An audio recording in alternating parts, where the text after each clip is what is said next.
Great meeting you.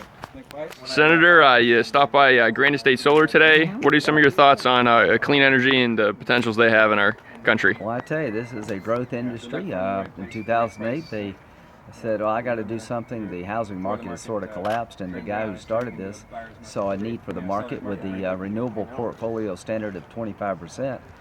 Renewable energy, the utilities have to comply with that standard plus the tax credit. You've created a market here. One day it's got to be self-sustainable. I'm open-minded to renewing the tax credit, which would incentivize people to do solar panels and save them money and certainly help the environment, make us more energy independent. There'll come a point where the economy of scale has to be such that the private sector will take over, but this is an example of a partnership between the private sector based on a mandate and a tax credit, creating a new economy here. Wonderful. And grown from like 2 people to 18 with no end in sight.